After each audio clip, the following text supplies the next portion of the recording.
नमस्कार. मुंबई आउटलुकमध्ये आपले स्वागत आहे. आज जागतिक योग दिनानिमित्त नवी मुंबई महानगरपालिकेच्या वतीने वाशी येथील प्रदर्शन केंद्रात विशेष योग कार्यक्रमाचे आयोजन करण्यात आले होते. या कार्यक्रमाला राज्याचे मंत्री गणेश नाईक, आमदार मंदा म्हात्रे, महानगरपालिका आयुक्त तसेच विविध मान्यवर उपस्थित होते. मोठ्या संख्येने नागरिकांनी सहभागी होत योगाचे महत्त्व अधोरेखित केले. यावेळी विविध योगासने आणि प्राणायामाचे प्रात्यक्षिक सादर करण्यात आले.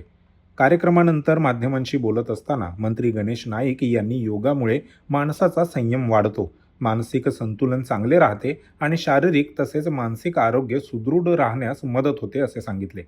योग हा भारतीय संस्कृतीचा अमूल्य वारसा असून प्रत्येकाने तो आपल्या दैनंदिन जीवनाचा भाग बनवावा असे आवाहनही यावेळी त्यांनी केले.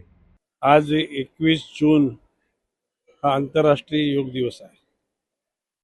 आपल्या देशाचे पंतप्रधान नरेंद्रजी मोदी यांनी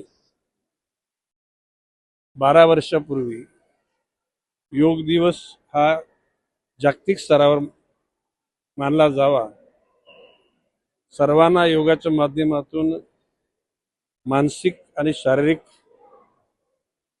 अतिशय शक्ती मिळावी आणि त्यांचं जीवन सुखर व्हावं या भावनेतून सुरू झालेला योग दिन. असं बघायचं तर पुराणामध्ये आदियोगी म्हणून भगवान शंकराला त्या ठिकाणी आपण अभिप्रेत धरतो आणि त्याच्यातूनच मनाची शांती, शरीराचं संतुलन आणि त्याच्यानंतर निसर्गाचं समतोलपणा म्हणजेच एकूण पर्यावरणाचा समतोलपणा आणि जीवन सुखर होण्याकरता या गोष्टीची गरज आहे. मी मगाशीच म्हटल्याप्रमाणे योग दिन हा नुसत्या भारतवर्षामध्ये ना तर जगाच्या पाठीवर अनेक देशांमध्ये योगाची जी महती आहे ती पटलेली आहे. ख्रिश्चनिटी असलेल्या देशांमध्ये, इस्लाम असलेल्या देशांमध्ये या योगाचा अभ्यास केला जातोय. योग माध्यमातून शरीराला, मनाला स्थिर ठेवण्याचा प्रयत्न केला जातोय आणि पंतप्रधान नरेंद्र मोदीजींचे निश्चितपणे मानवाचं जीवन सुखर व्हावं, संपन्न व्हावं यासाठी विश्वाला त्यांनी हा एक प्रकारचा योगाचा मंत्र जतन करणं आणि योग अभ्यास करणं शिकवलेलं आहे. आज नवी मुंबई महापालिका, सिडको आणि आर्ट ऑफ लिव्हिंग या 3 संस्थांच्या माध्यमातून इथे योगाचे धडे विद्यार्थ्यांना, प्रौढांना आणि सिनियर सिटीजनना सुद्धा शिकवले गेले. ह्याच्यातून आजच्या दिवसापुरता योगाचं महत्त्व नसून 365 दिवस योगा करावेत आणि स्वतःचं जीवन सुखर करावं अशा प्रकारची अपेक्षा आहे. या योगाच्या माध्यमातून मानसिक संतुलन राहतं, शारीरिक क्षमता वाढते आणि आपलं दैनंदिन कार्यक्रम सुद्धा सुकर होतात. यामध्ये योगाच्या माध्यमातून माणसाला पेशन्स, संयम हा माणसाचा वाढतो. कुठल्याही गोष्टीचा अभ्यास न करता त्याच्यावर रिॲक्शन देणं हे योग विद्या अर्जन केलेल्या किंवा योग्य अभ्यास केलेल्या माणसाला ते पण होणारच नाही. आणि म्हणून ज्या लोकांची शॉर्ट टेम्परामेंट प्रॉपर नाही अशा लोकांना योगाचा अभ्यास करणं जरूर आहे.